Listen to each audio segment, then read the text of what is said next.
Esto es Conexión Pública.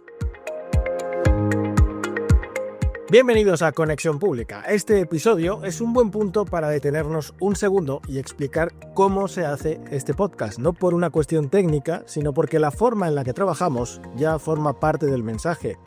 Conexión Pública no se produce desde una sola herramienta ni desde una sola voz. Utiliza varios modelos de ChatGPT para escritura, análisis y guionización. Usa Perplexity como apoyo de investigación y contraste y a partir de esta semana incorpora una pieza nueva y relevante, NotebookLM, que no solo procesa documentos, sino que los analiza y los convierte en conversación con audio real. Desde ahora, esa función se va a encargar del análisis de los artículos de la semana, no como un experimento puntual, sino como parte estable del formato, porque una de las ideas que atraviesa este proyecto es precisamente esa, no hablar de inteligencia artificial desde fuera, sino trabajar con ella dentro del proceso y observar qué cambia. Y lo que cambia, como veremos hoy, no es solo la velocidad ni la escala, cambia el tipo de preguntas que nos hacemos. Este episodio habla de eso, de una inteligencia artificial que ya no está en fase de demostración, sino de integración, de una tecnología que empieza a pesar en las decisiones, en los costes, en la organización del trabajo y en la confianza, de una IA que deja de pedirnos asombro y empieza a pedirnos criterio. Lo veremos desde varios ángulos, desde la figura de Mustafa Suleyman, que encarna como pocas la tensión entre ética y poder en la IA de consumo, desde las nuevas apps integradas en ChatGPT que convierten la conversación en una plataforma y no solo en un chat, desde un prompt diseñado no para resumir sino para obligar a pensar, y desde tres casos reales, Netflix, Citigroup y Novo Nordisk, donde la inteligencia artificial ya está dentro de la cadena de producción con impacto medible. Y en medio de todo eso, los artículos de la semana, 7 textos que puestos en diálogo dibujan una imagen bastante clara y algo incómoda del momento en el que estamos. Esa conversación, a partir de ahora, no la hago yo. La hacen dos IAs que han leído, procesado y discutido esos artículos, como vais a poder oír. Porque este proyecto no va solo de contar lo que pasa, va de explorar cómo cambia el análisis cuando cambia la herramienta. Con esa idea, comenzamos. Cada semana te acercamos en Conexión Pública a los dueños del algoritmo, figuras relevantes de las Big Tech, que están moldeando el ecosistema de la inteligencia artificial. Mustafa Suleyman, ética, poder y la IA de consumo. Hay trayectorias que funcionan como un mapa del momento histórico que atravesamos. La de Mustafa Suleyman es una de ellas. Cofundador de DeepMind, impulsor temprano de la ética de la inteligencia artificial y hoy máximo responsable de Microsoft AI, probablemente la proposición más influyente en la IA de consumo a escala global. En su recorrido se condensa una tensión que define esta fase de la tecnología, la que existe entre el idealismo regulatorio y el ejercicio real del poder corporativo. Suleyman entra en la historia de la IA moderna en 2010, cuando cofundó DeepMind junto a Demis Hassabis y Shane Leck. 4 años después, la empresa es adquirida por Google y se convierte en uno de los laboratorios más prestigiosos del mundo. Dentro de DeepMind, su papel no fue solo técnico, fue sobre todo el arquitecto de la IA aplicada, el encargado de traducir avances de investigación en sistemas que operarán en el mundo real. Desde proyectos de eficiencia energética en centros de datos hasta colaboraciones con el Sistema Público de Salud británico, el NHS, Suleyman empujó a la IA fuera del laboratorio y hacia la infraestructura. Ese movimiento tenía una segunda capa menos visible, pero igual de ambiciosa. Bajo su impulso se creó DeepMind Ethics and Society, una unidad dedicada a estudiar sesgos, gobernanza, impacto social y transparencia. Juristas, filósofos y científicos sociales entraron en equipos dominados hasta entonces por ingenieros. Suleyman se convirtió en una de las voces más reconocibles del discurso de la IA responsable y asumió un papel central en foros de gobernanza como Partnership on AI, donde empresas rivales compartían principios y buenas prácticas. Pero su biografía nunca ha sido lineal ni cómoda. Antes de la tecnología, Suleyman venía del activismo y la mediación en políticas públicas. Fundó una ONG siendo muy joven y trabajó en derechos humanos. Esa mezcla de política, ética y tecnología le dio un perfil singular, pero también generó fricciones. En 2019, DeepMind abrió investigaciones internas por denuncias sobre su estilo de liderazgo descrito por algunos empleados como intimidatorio. El episodio derivó en una excedencia, la pérdida de responsabilidades directivas y finalmente su salida del ecosistema de Google. En 2022 reaparece con un nuevo proyecto, Inflection AI, centrada en modelos generativos y en Pi, un asistente conversacional diseñado explícitamente para ser empático y relacional. La apuesta reforzaba su imagen pública, menos obsesión por la potencia bruta y más atención a la experiencia humana. Pero el movimiento decisivo llega en 2024 cuando Microsoft lo ficha para liderar su nueva organización de inteligencia artificial. Desde entonces, Suleiman es CEO de Microsoft AI y vicepresidente ejecutivo, reportando directamente con Satya Nadella. Su mandato es claro y enormemente sensible: convertir los modelos propios y licenciados de OpenAI en productos de uso masivo. Copilot, Bing, Edge y el conjunto de servicios dirigidos a usuarios finales pasan por su mesa. Ya no se trata de investigar, sino de productivizar, de integrar la IA en asistentes con memoria, personalidad y capacidad de acción. En sus intervenciones públicas, Suleiman insiste en que la próxima generación de sistemas no puede medirse solo por su cociente intelectual. Habla de combinar varias capacidades, una IA menos instrumental y más relacional. El lenguaje ético sigue ahí, pero ahora opera dentro de unas estrategias empresariales más agresivas del sector. Y es aquí donde su figura se vuelve incómoda, y por eso mismo relevante. Suleiman representa una paradoja difícil de esquivar. Fue uno de los grandes impulsores internos de comités de ética y reflexión social, pero también estuvo implicado en uno de los casos más controvertidos de uso de datos sanitarios en Europa y en conflictos de liderazgo que erosionaban su autoridad moral. Hoy ocupa un puesto desde el que se toman decisiones que afectan a cientos de millones de usuarios. Su trayectoria plantea una pregunta que no es personal sino estructural. Si alguien que ayudó a fundar las primeras arquitecturas de ética de la IA termina dirigiendo la división de IA de consumo más poderosa del mundo, ¿significa eso que la ética ha ganado peso en el corazón del sistema o que el lenguaje ético ha sido absorbido definitivamente por la lógica del poder corporativo? Esa tensión entre valores proclamados y decisiones efectivas no es un accidente, es probablemente el signo más claro de la fase en la que entra la inteligencia artificial.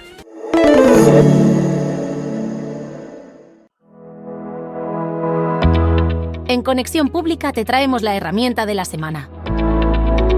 Las apps en ChatGPT, cuando el chat se convierte en plataforma. Durante mucho tiempo, el chat fue solo eso, un lugar donde preguntar y recibir respuestas. Esa frontera acaba de romperse con las apps integradas en ChatGPT. La conversación deja de ser un canal de texto y se transforma en algo más parecido a un sistema operativo ligero, donde distintos servicios externos se activan y colaboran sin que el usuario tenga que salir del diálogo. Lo que antes eran plugins o GPTs personalizados evoluciona ahora hacia un ecosistema de aplicaciones completas orquestadas por el propio modelo. Ya no hablamos de usar una herramienta, sino de trabajar dentro de una conversación que coordina múltiples servicios a la vez. El corazón de este cambio es el App Directory de ChatGPT, un catálogo interno donde el usuario puede descubrir qué aplicaciones están disponibles, entender qué hacen y conectarlas a su cuenta con un sistema de autorización familiar similar al de iniciar sesión con Google o Apple. Spotify, Canva, Zillow, Expedia, Figma, Coursera, Booking no aparecen como enlaces externos, sino como extensiones vivas del propio chat. La diferencia se nota en el uso. Dentro de la conversación basta con mencionar la app que necesitas, el modelo te guía para vincularla y a partir de ahí las respuestas dejan de ser solo texto. Aparecen tarjetas interactivas, listas accionables, diseños editables o resultados filtrados con botones que permiten abrir, guardar o continuar el trabajo directamente en el servicio original. Con Spotify, por ejemplo, puedes pedir listas personalizadas, descubrir música o gestionar tu biblioteca sin abandonar el chat. Las playlists no son simulaciones, se guardan en tu cuenta real. Con Canva la conversación se convierte en una interfaz creativa. Describes lo que necesitas, se genera el diseño y lo abres después en Canva para ajustarlo. Y con Zillow, el buscador inmobiliario entra en el diálogo, permitiendo explorar viviendas, aplicar filtros y comparar resultados como si estuvieras dentro de la app, pero sin cambiar de contexto. Este salto no es solo estético, las apps actuales se apoyan en nuevas capas técnicas que permiten mostrar interfaces ricas, ejecutar acciones reales y combinar datos de distintas fuentes dentro de una misma respuesta. Frente a los antiguos plugins, la experiencia es más fluida y más potente.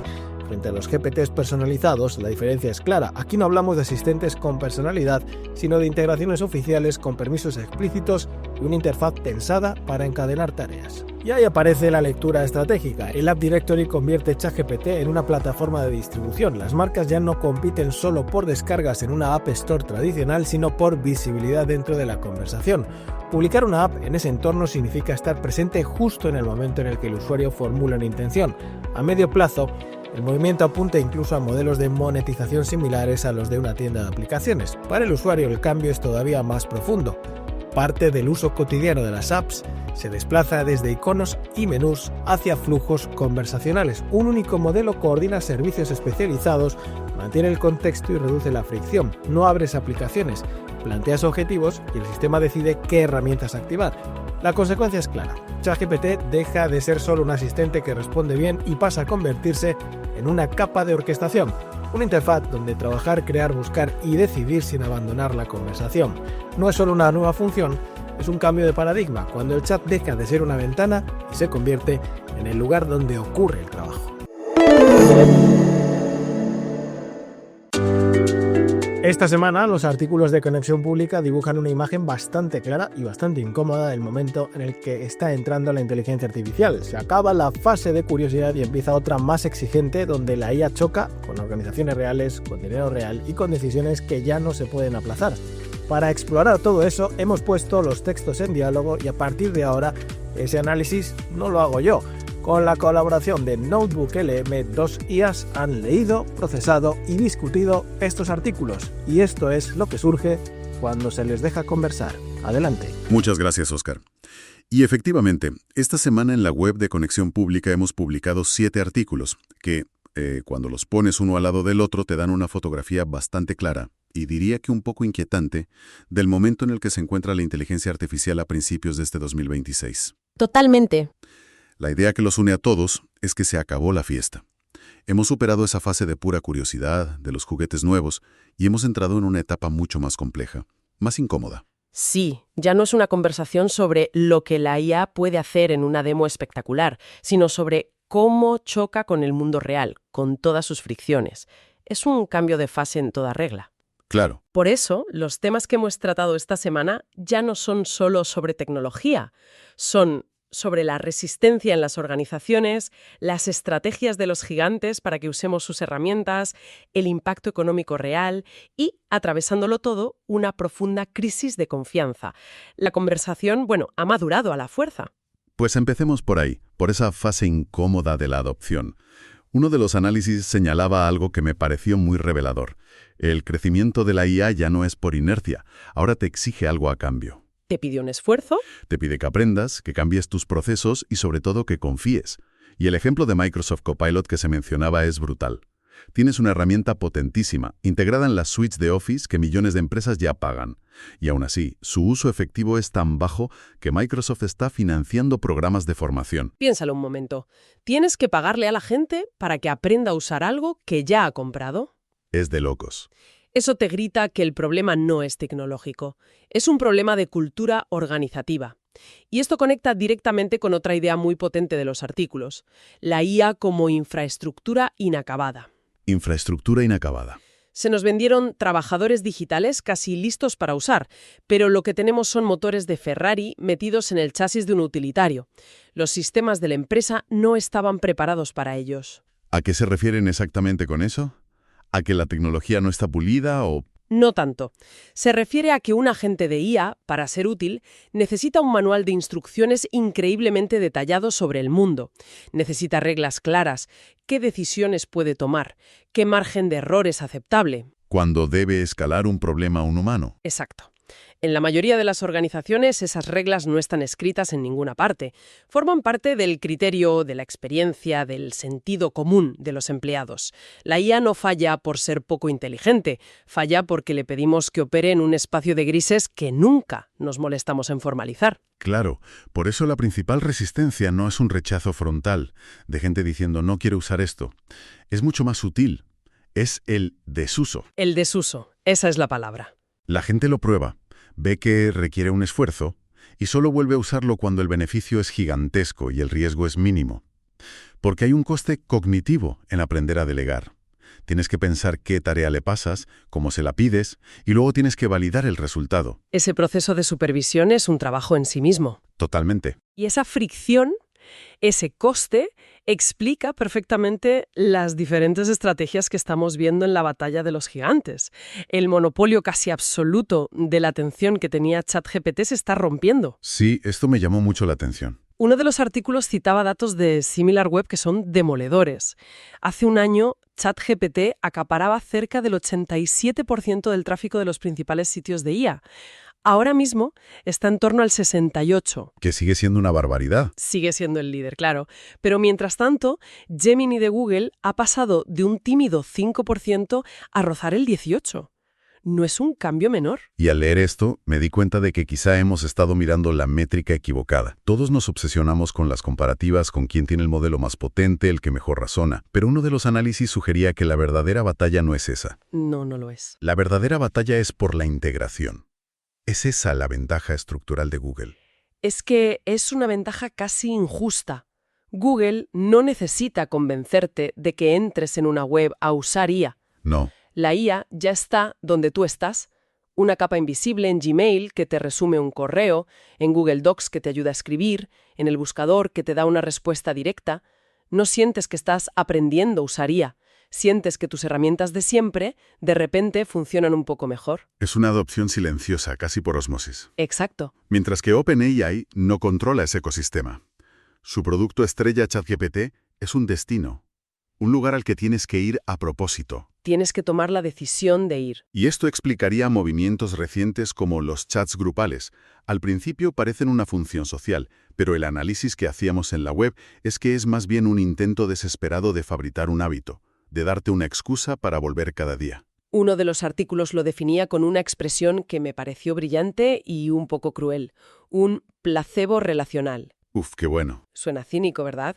Pero la idea de fondo es que te ofrecen una interacción que te acompaña, que puede ser entretenida, pero que no está anclada a una función real en tu flujo de trabajo. Es una compañía artificial. Eso es. Una compañía artificial para que no te olvides de que existen, porque la verdadera integración, la que persigue Google, no consiste en que la IA se vuelva tu colega de chat. Consiste en que se disuelva tan bien en tus procesos que dejes de notar que está ahí. La mejor IA es la que no pide protagonismo. Y este aterrizaje forzoso en la realidad se nota sobre todo donde más duele, en el dinero. El titular de uno de los artículos de esta semana era «Resultados primero y promesas después». Se acabó el cheque en blanco. Se acabó la era en la que el capital riesgo financiaba relatos de ciencia ficción a 10 años vista. Ahora exigen ejecución, ingresos, métricas reales. Y hemos visto dos ejemplos perfectos que ilustran este endurecimiento. Por un lado, una operación como la compra de Manus por parte de Meta. ¿Cierto? No están comprando una promesa tecnológica o un equipo de investigadores brillante. Están comprando un sistema de agentes que ya funciona en entornos de producción y, lo más importante, que ya factura, que tiene clientes reales pagando. Es una forma de reducir la incertidumbre al mínimo. Compran tiempo y resultados. Y en el otro extremo del espectro tenemos esa gigantesca ronda de financiación que se está gestando para OpenAI, que podría llegar a los $40.000 millones. Que a primera vista parece lo contrario. Parece una apuesta por una promesa, sí, pero en realidad es la misma lógica. No es solo una inyección de capital, es una maniobra del mercado para coronar al líder de facto y convertirlo en un nodo tan crítico del sistema que su caída sería un problema para todos. Sí, pero ese capital, como decíamos en el análisis, deja de ser oxígeno para convertirse en gravedad. Gravedad. Me gusta esa analogía. Una cantidad tan masiva de dinero te ancla al suelo, te obliga a monetizar de forma agresiva y a defender ese liderazgo cada trimestre. Liderar ya no es una ventaja, es una responsabilidad estructural enorme.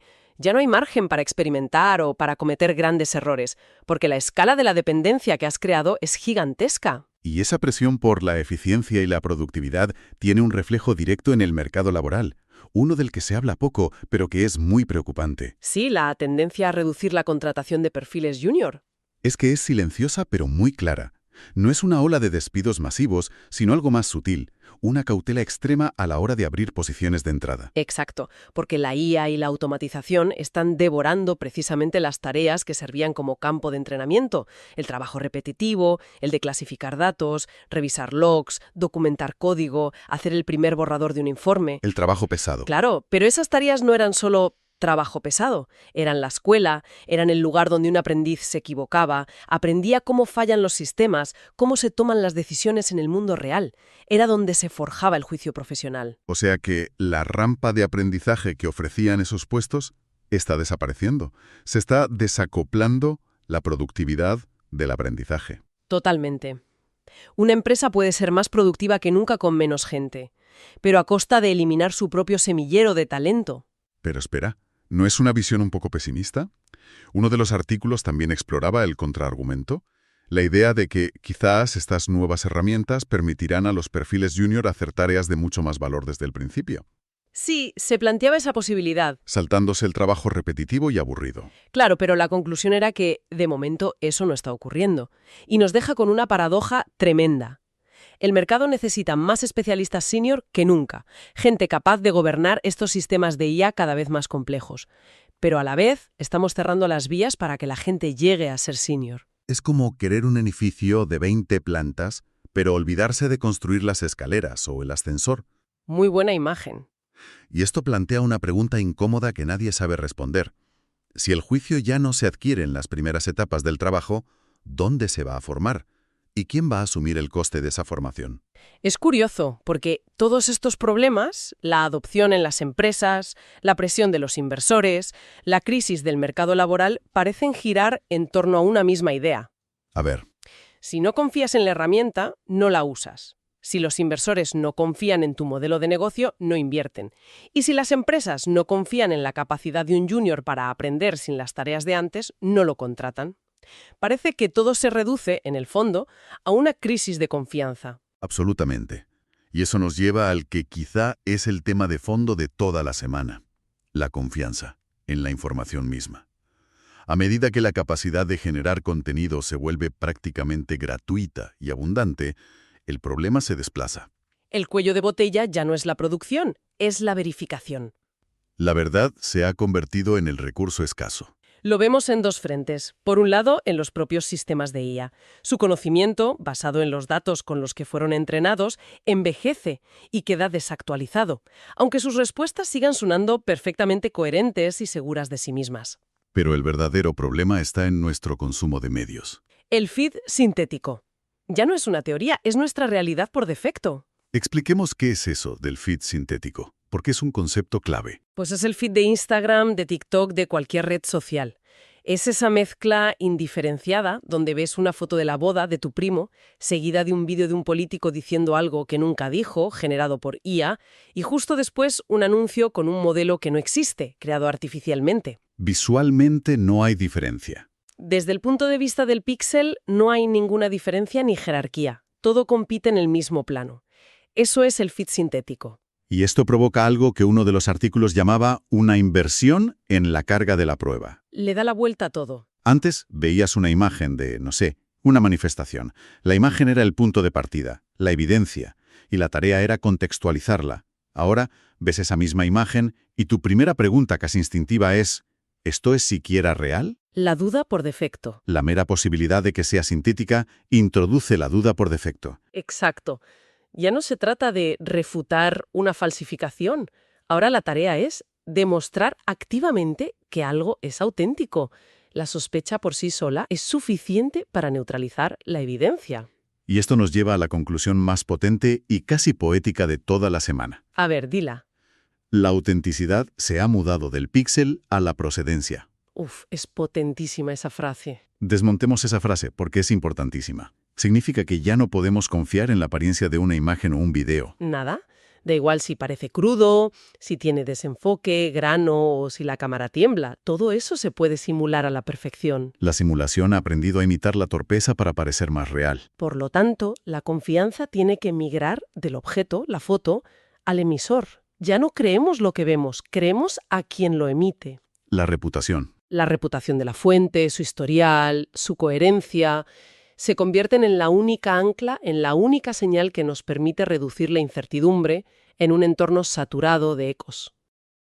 Y esto, inevitablemente, nos empuja de vuelta a la tecnología, pero una tecnología defensiva. Soluciones como las firmas criptográficas en el momento de la captura, los metadatos resistentes a la manipulación. Pensemos en la firma criptográfica, para que no suene a algo abstracto. Es como si la cámara, en el mismo instante de tomar la foto, le pusiera un sello digital inviolable, un notario digital, del momento exacto. ¿Y si se toca se rompe? Si un solo píxel se modifica después, si se edita el brillo o el contraste, ese sello se rompe. Es una forma de probar que lo que ves es exactamente lo que vio el objetivo de la cámara sin retoques de ningún tipo. Es reintroducir una fricción necesaria para reconstruir la confianza. En definitiva, y resumiendo los 7 análisis de la semana, el panorama es de una complejidad enorme. La inteligencia artificial ha salido por fin de su laboratorio teórico y ahora se está dando de bruces con los problemas desordenados y sucios del mundo real. Sí, cómo encaja de verdad en nuestras organizaciones, qué modelos de negocio la hacen sostenible en el tiempo. Y la pregunta del millón. ¿Cómo mantenemos un ecosistema de confianza cuando la evidencia ha dejado de ser evidente? Así es. Y esto nos deja con una pregunta final para la que nadie tiene respuesta. Una pregunta que no es técnica, sino cultural y casi política, y que uno de los artículos planteaba directamente. ¿Cuál es? ¿Qué tipo de verdad pública, de debate compartido, puede sostenerse cuando la evidencia ya no es un punto de partida común y la duda constante se percibe como un coste cognitivo que preferimos evitar? Es una reflexión profunda para cerrar la semana. Desde luego que lo es. Y con esa reflexión os animamos a leer los análisis completos en la web de Conexión Pública. Y ahora seguimos con más cosas en Conexión Pública, como el prompt de la semana o ejemplos de cómo la IA se aplica ya en nuestra vida diaria. Hasta la semana que viene.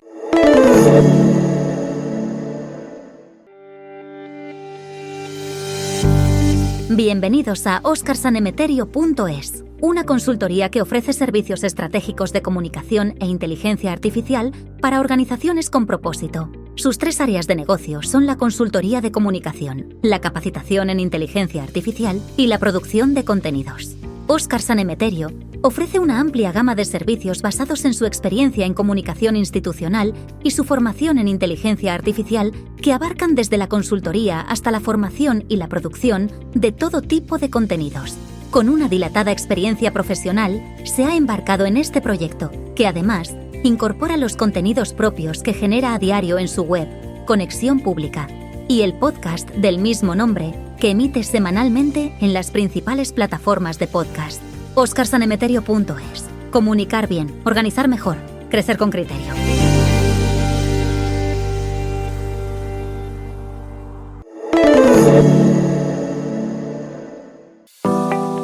El prompt de la semana. Cuando hablamos de inteligencia artificial aplicada a la información, solemos caer en la misma trampa, pedirle a la máquina que resuma, más rápido, más corto, más comprimido. El problema es que resumir no es pensar, y cuando el volumen de información es enorme, como un día entero de televisión, el resumen suele quedarse en la superficie. De ahí nace este enfoque, un prompt estructurado inspirado en el Presidential Daily Brief, el formato que se utiliza para informar a quien tiene que tomar decisiones al más alto nivel.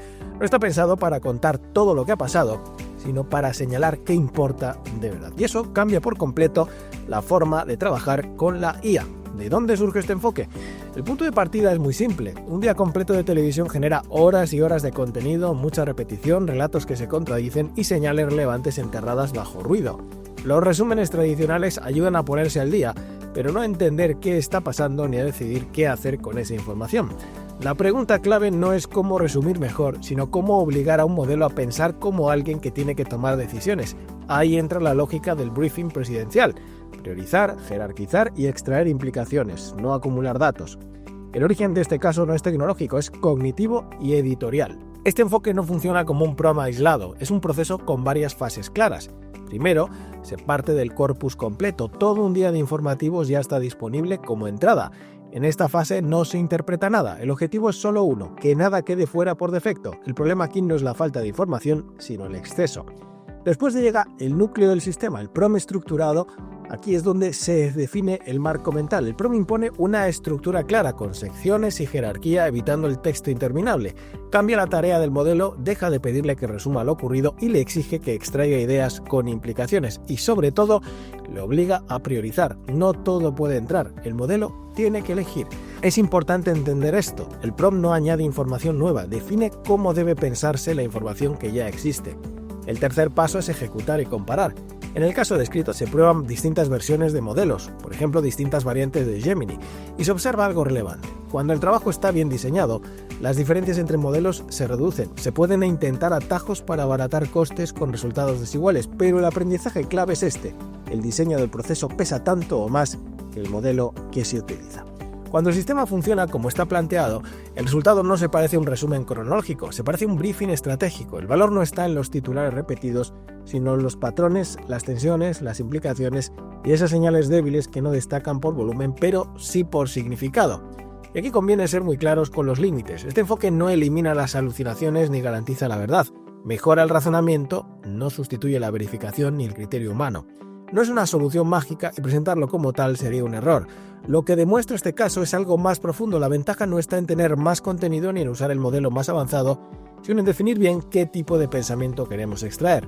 El prompt no es un truco, es una forma de convertir información masiva en juicio estructurado. La calidad del resultado no depende solo del modelo, sino del tipo de pensamiento que le pedimos ejecutar.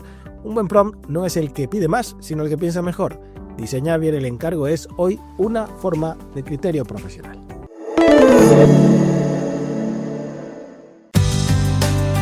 En Conexión Pública queremos contaros usos de la inteligencia artificial en empresas. Es momento de escuchar la IA en acción. 3 usos reales: producción, automatización y cuello de botella. Cuando la inteligencia artificial deja de ser una promesa, empieza a aparecer siempre en el mismo sitio, dentro de la cadena real de trabajo. No en demos, no en prototipos, no en presentaciones. En producción, con impacto medible en tiempos, costes y decisiones. Los 3 casos de esta semana lo muestran desde ángulos muy distintos, pero con una lógica común. El primero llega desde Netflix y el mundo audiovisual. La compañía ha empezado a integrar de forma amplia modelos generativos en efectos visuales y planificación de rodaje, no como sustitución del talento, sino como parte estable del proceso. Colapsos de edificios en The Eternaut, rejuvenecimiento digital de actores en Happy Gilmore 2 o previsualización de escenarios en Billionaire's Bunker son ejemplos concretos de una misma decisión. La IA ya no está al margen, está dentro de la producción. La clave no es solo técnica. Netflix insiste en un enfoque híbrido. Hacen falta grandes artistas para hacer grandes obras, pero esos artistas trabajan ahora con herramientas generativas que aceleran fases críticas.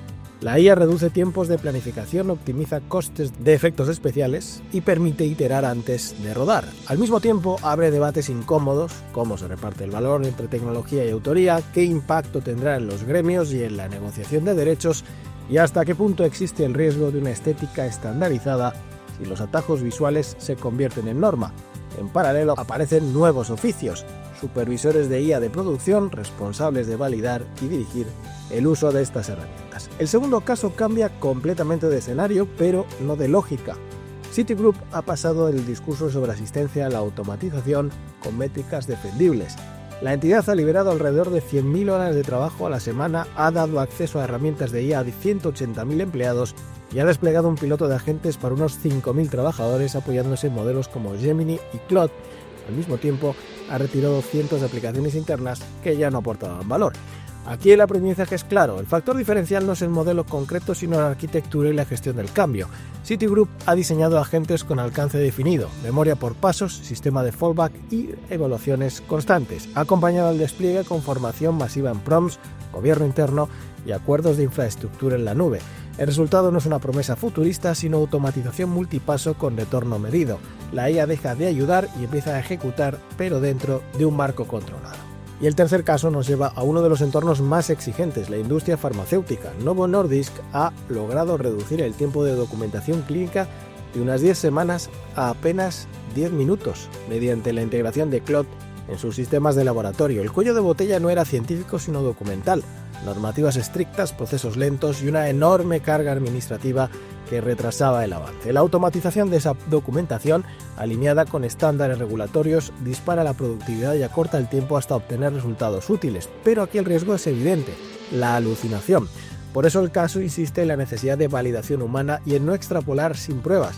La ganancia es enorme, pero solo es defendible si va acompañada de métricas claras y procedimientos de verificación sólidos. 3 sectores, 3 contextos, una misma señal. La IA no está sustituyendo de golpe a las personas, está reconfigurando procesos clave, allí donde el tiempo, el coste o la complejidad se habían convertido en freno. Producción audiovisual, banca global y ciencia regulada comparten ahora una misma realidad. La IA entra cuando el trabajo deja de ser demostración y pasa a ser infraestructura, y ahí es donde empieza de verdad el cambio. Y hasta aquí este episodio de Conexión Pública. Hoy hemos hablado de integración, de fricción y de confianza, de una IA que entra en producción, que exige decisiones y que deja cada vez menos espacio para la ingenuidad, de herramientas que se vuelven invisibles, de procesos que se aceleran y de un criterio humano que, lejos de desaparecer, se vuelve más necesario. Conexión Pública seguirá observando este cruce entre tecnología, poder y cultura con calma y con método. Gracias por escuchar. Todo el contenido del episodio está disponible, como siempre, en conexionpublica.es. Nos escuchamos la próxima semana. Hasta entonces, sed felices. Esto es Conexión Pública.